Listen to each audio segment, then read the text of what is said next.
non dama bëgg nga ñëwaat rek. c'est dommage quoi. tu es dans l'accessoire. d'accord mais bëgg naa. non d'accord ma nga dugg foofu parce que situation wu réew mi fu mu toll. waratoo dugg ci loolu genre débat yi dépassé nañ ko. d'accord yow boo waxee nii man amul problème je te comprends sur des propositions. j'attends à ce que ñu def ay.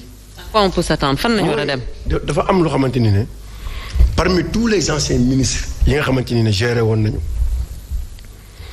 muy finance muy économie tey laa lire tuuti Doudou Ka mu wax ci doole ministre des finances li ñu ko may ci doole.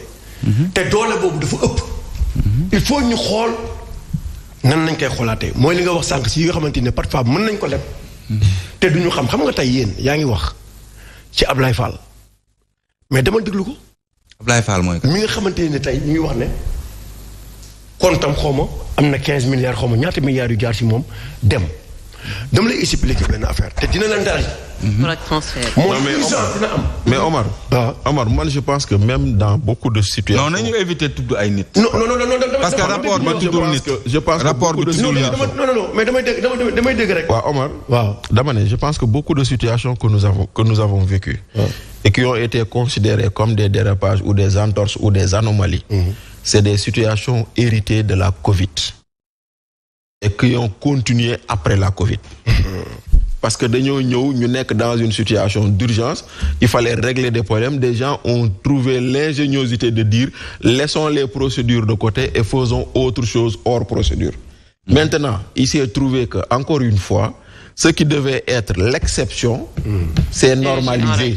Mais voilà. Mais non, ça, l'exception ne s'est pas normalisée. Des gens ont voulu normaliser ça. Alors on laisse Omar terminer. Parce qu'il n'y a aucune loi qui dit que voilà, on normalise l'exception.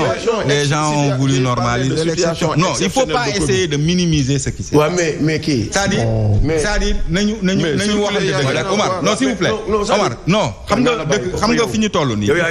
Il faut pas maa yoon nguur. Voilà, il faut pas essayer de minimiser ce qui s'est passé. Ce qui s'est passé est extrêmement grave. Des gens qui n'ont pas la qualité d'engager une dépense, qui l'ont fait. Des comptables privés. Non, waxuma loolu dama ne dépense bu ne ak ki ko war a ki am qualité wu engager dépense boobu ak direction bi war a engager dépense boobu ak kii war a joxe ordre pour ñu def dépense boobu. Mais on a vu des gens yi nga xamante ni ils n'avaient pas qualité ñu engager des dépenses. D'accord. ba ci jël xaalis. di ko dugal ci compte personnel mais ça c'est extrêmement grave. Il faut pas qu'on essaie de minimiser ça. Il faut pas qu'on essaie de minimiser ça. léegi nag li ma wax mooy le ministère des Finances. Le diagnostic a été clair. Le rapport a fait un diagnostic. Oui. Et a fait des recommandations. Parce que le rapport bi aussi am na ay recommandations. Et sur chaque recommandation. Sur chaque recommandation. Aucune recommandation n'est pénale. Aussi, sur chaque recommandation. Non. Parce que quand je vois le mais je veux que qualifier je veux que tu ailles jusqu'au bout. de malfaiteurs, de blanchiment. Je veux que tu ailles jusqu'au bout. Ne l'a pas dit. Nga lire les premiers paragraphes du rapport. Nga xool li ci cour bi wax. Nga xam ne une autre procédure sera enclenché pour gérer yi nga xamante ne moom la war a gérer. Maintenant li ma doon wax mooy le diagnostic a été fait et de ce diagnostic là découlent des recommandations acceptées par ñi nga xamante ne ñoo ko war a accepter, en l'occurrence le ministre des Finances qui s'est adressé hier aux populations. Qu'est-ce qu'il a dit? Et non, mais ci biir rapport bi laa wax le rapport xam nga après chaque diagnostic, après chaque écart décelé, il y a une recommandation. Lire nga rapport bi. Et sur cette recommandation le ministre il répond. Dañ lay naan recommandation bi le ministre s'est engagé etc. à nangam. Donc ça tu l'as lu. Donc et ça loolu mooy moom laa lay wax sànq les conséquences administratives qu'on va en tirer. Bon, maintenant après dinañ ñëw ci Bachir, on laisse Omar terminer. Parce que ministre bi lu mu wax également pourquoi nga ne mu war a yegg foofu. J'ai pas pris la déclaration de Doudou Ka gratuitement. Doudou Ka ce qu'il a dit c'est un ministre il fut ministre de l'économie. mais donc yaa ngi déglu ñooñu ba léegi. non dafa am non xam nga réforme nga wax xam nga Thiam. non dama lay laaj rek. dafa ndànk rek mooy expliqué xam nga Thiam réew du caaxaan te ku ne mën nga ko soxla suba ñun ñëpp nag sans exception. ku ne mën nga ko laaj xalaat. parce que yéen nañ yéen seen réussite. mais il faut pas être sectaire. non très franchement. waaw non dama lay expliquer rek ma wax la. non on n'est pas sectaire. yow non dafa ndànk. je ne suis pas sectaire. la nga mën a jëlee ñëpp ay Mimi Touré ak ay al Amin Lo. ak ñeneen ñëpp. noonu nga war a mën a dégloo yeneen sénégalais. yoo xamante ne seen xam-xam nàcc na si te mën nañ la wax. ñëwal ci les propos de maintenant li ma la wax li ma la bëgg a wax mooy. est-ce qu'il a proposé. non il a dit. il a dit je l'ai lu moi. mu ne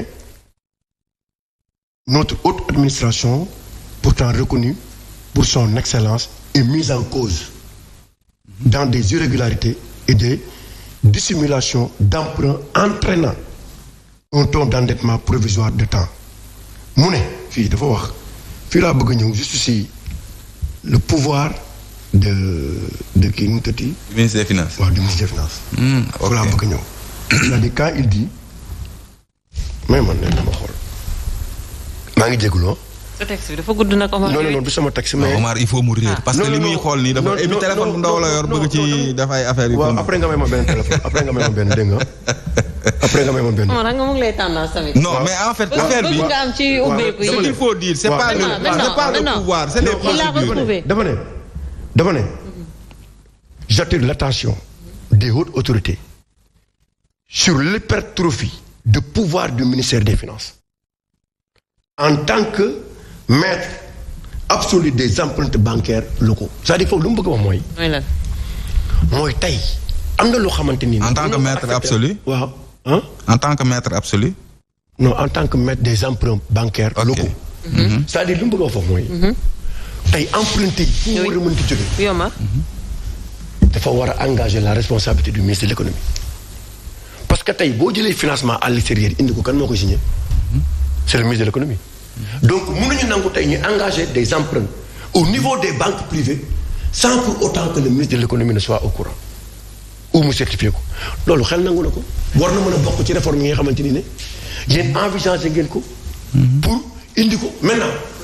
li ma la bëgg a wax ci urgence. yow génn nga 108 millions. da ngay assister ay nit foo ko teg.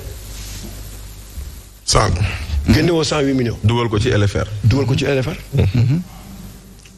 yow dépasse assister ñan ñooñu pour assister ñan la woon. da nga ne situation d'urgence nga nekkoon. pour assister ñan la woon. pour assister ay blessés.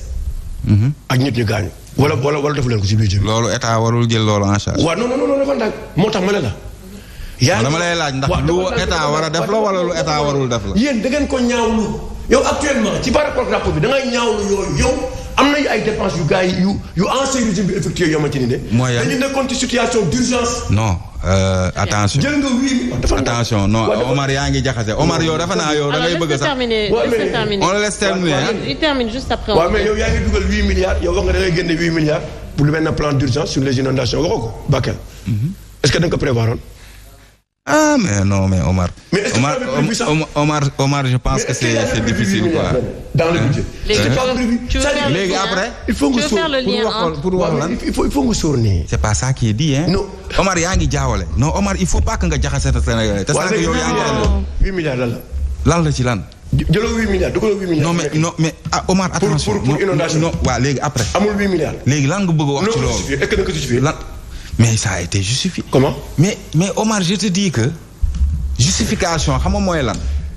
mooy loo dépense boo prévoirul woon laa wax hein. dépense boo prévoirul woon. la façon de la justifier. c'est de retourner à l'Assemblée. ñu inscrire ko ci LFR. mais da nga ko deful. mais si def nañ ko. da nga ko suivre Bachir il faut l'aider je pense qu'il faut l'aider. le Sénégal on a voté la loi de finances rectificative. on a voté la loi de finances rectificative. da nga ko yëgul. mais dañ ko gisul. gisoo mooy lan. gisuñu ko ci loi de finances rectificative man gisuma ko wala ko. waaw d'accord après ñu xool ko. après ñu xool ko. L'exploitation du rapport de la Cour des comptes. mooy wax de ministre bi. a permis de relever des manquements graves qui pourraient revêtir diverses qualification pénale yow ci loolu nga d'accord parce que quand il parle de faux en écriture, faux en informatique, détournement. En fait, c'est ce que je dis. Oui. Pour moi, quand la Cour fait un rapport, elle dresse des recommandations. Et dans ces recommandations, vous avez le rapport sur la Covid.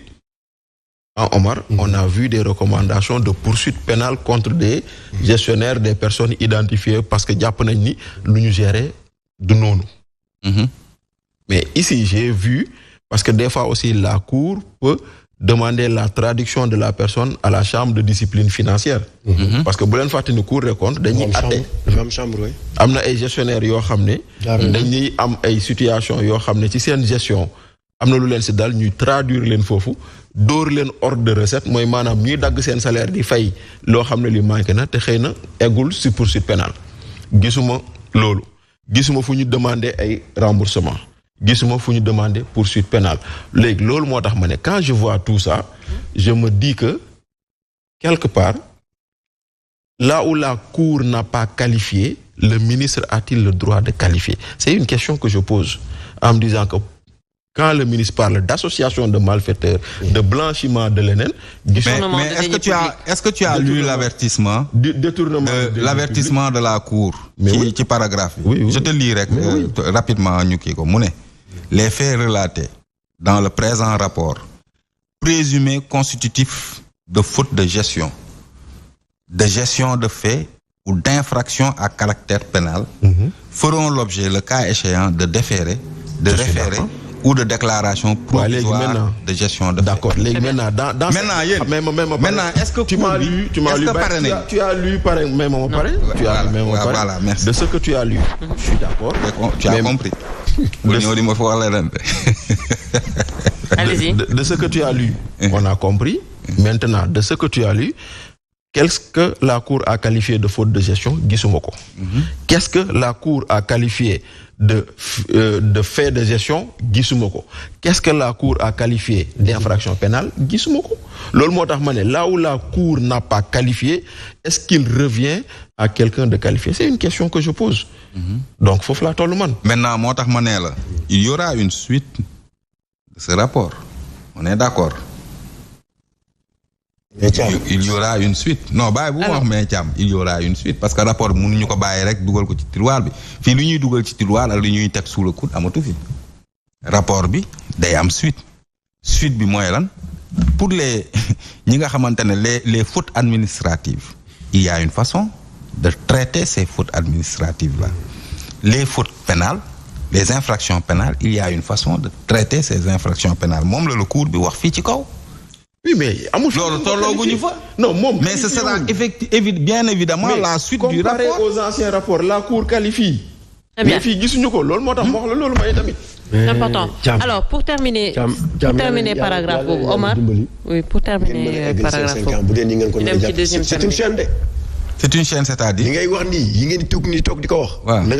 une chaîne. C'est une chaîne, c'est-à-dire. jubal jubanti bi nii da nga bëgg a wax ne dañ ci war a def ndànk. yàlla dimbali nga woon ko mën a def. dañ ci war a def ndànk. non. Très bien. ba jusqu'au bout. alors mais loolu mais li ngay wax pour lan la da nga bëgg a wax ne jubal jubanti bi nañ ko teg ci suuf. nañ ko teg ci suuf def dëngal. voilà Sénégal actuellement am nañ ay urgences. mais s'il y a une chaîne. il y a des urgences. mais les urgences justement ça n'empêche pas de traiter les. ça n'empêche pas li ñuy def nii. Ça n'empêche pas de traiter les urgences des Sénégalais. Et d'ailleurs, le gouvernement... Ben ci urgence sénégalais. Bokk na ci ñu laaj ñun suñu 1000 milliards yu ñu digoon fu mu nekk. 1000 milliards yan. yu nekkoon ci benn compte. ci benn compte ñu indi ko mu saafara suñuy problème. duñ ci xam dara léegi bul yàkkamti. bokk na kooku duñ ci xam dara bul yàkkamti. Tu as déjà vu dans le rapport qu'il y a eu 1000 et quelques milliards qui ont été mis dans un compte boo xam ne kenn xamul fa mais di nga ci xam dara. di nga ci xam dara nous on veut pas. alors quelques milliards dans un compte. ñun dañu bëgg ñun ci Sénégal. gouvernement ma ne la yow munoo am nguur boo xamante ne dafa caxatee dëkk bi alalu askan wi ñu firndeel ko ci rapport bii ba pare nga bëgg am yenn exigence yi ci nguur buy doog a toog bu defagul at benn benn non même rek benn. pour jeexal s'il vous plaît. ñaareel bi mooy lan mooy exigence su Sénégal urgence yi ñu ngi ci. le nouveau gouvernement bi mu toogee la première chose à laquelle elle s'est attaquée c'est sur le pouvoir d'achat des Sénégalais, maintenir les prix des denrées de première nécessité. Gis nañ tout le travail qui a été fait dem nañ ci sax beaucoup plus loin que ça. Omar nee na est-ce que yaa ngi Sénégal. maa ngi Sénégal. est-ce que xam nga ñi li ñuy dund. man li nit ñi di dund laay dund. te Bachir bi xam na li nit ñi di dund laay dund. Bachir mi xam na li nit ñi di dund laay dund. moo laa nee na mooy DG yooyu di laal lu bëri. mu ne salaire non salaire boobu nag maay amin gars yi saa yi ñu ko tuddee sax ma ne amin vraiment parce qu'il me donne un salaire boo xamante ne bu ma mënoon am lu toll dina baax mais les urgences sénégalais nguur gi mu ngi ci vraiment pour ñu évoluer c'est-à-dire ñun bëgg nañu rapidement ci réew mi bu Cour des comptes dafay contrôle bu IGE dafay contrôle bu assemblée parce que contrôle parlementaire am na bu ñu ko defee dañuy ñaan yàlla ba kenn du amati sikki sa très bien alors non yaa ci am sikki sa yow mi yaa ci am sikki sa yow mi yaa ci am sikki sa mais dafa am ay rapport yoo xam mais Omar Omar yow kenn mënut a def fii ci réew mi surtout nguur gi ne fi loo amul sikki sàkk yow nan yow man maa ne appel à la candidature mun leen ko def. non dama ne. bàyyi leen non dama ne kenn mënut a def yow. il a toujours soutenu quand même sur le plateau. rapport Cour des comptes bi présidentiel bi yéen da ngeen waxoon da ngeen koy jaay pourtant nee naa non. rapport Cour des comptes bi non loolu laa wax dama ne rapport Cour des comptes bi yow képp. waaw non dama lay wax ak tuuti Bachir ak tuuti Bachir. waaw non man dama wax tuuti rek. Bachir yéen a ci am sikki mais pourtant. si c'est une transformation systémique ba léegi sentir ñu ko à travers les agences à travers les ministères à travers tout le monde. très bien alors Bachir rapidement. ça on l'a annoncé ça on l'a annoncé mais amagul laa wax. rapidement non en fait xam nga ce que je veux dire moo di nii quelque part aussi c'est dommage que la Cour se soit enfermée dans le piège de l'IGE. xam nga Omar yaa ngi fàttaliku chantier de Thiès. oui. L'affaire des chantiers de Thiès a donné un sacré coup à la crédibilité de l'IGE. ndaxte xam nañ gis nañ nu mu fa demee et cetera donc c'est à craindre aussi que ce rapport donne un sacré coup sur la crédibilité de la Cour des comptes parce que effectivement y a mooy loolu quoi tu ne peux pas dire démb barkaati démb lépp gongo nga bëgg a ñëw tey nga ne wanaa gongo kon nag day doon ay affaires yoo xam ne bon c'est dommage quoi. Alors, Omar, on va revenir un peu sur l'affaire Farba Ngom. On a vu ce qui s'est passé semaine bi ak avocat yu bëri yi demoon tout le monde. Alors, lan lañ mën a jàpp ci loolu en résumé en fait rapidement dañuy def tour de table pour. Non, c'est comme mais c'est normal. Ce que je retiens, c'est le sentiment de patriotisme envers Farba. Waaw laaj ma benn bi. mooy dañ na ko kaay jël sa convocation mu dem. ok. loolu am na solo jàngat la si ñëm nag mënoon na toog ñu indi ko convocation. dañ na ko sa convocation mu ànd ak ay avocat am dem. d'accord réew bu normal